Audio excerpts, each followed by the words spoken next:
how to verify your eBay account. Sign into eBay, then hover over your name in the top left corner and select account settings.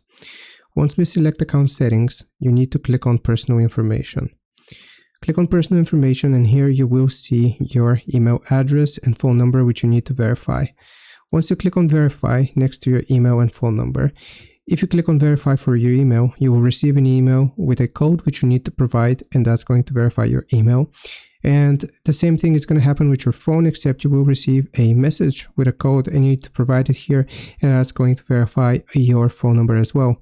The next thing that we need to do is to go into payment information and payments and also add a payment method attached to our eBay account. Here you will click on add cards or accounts. You can choose whether checkouts or auctions and offers.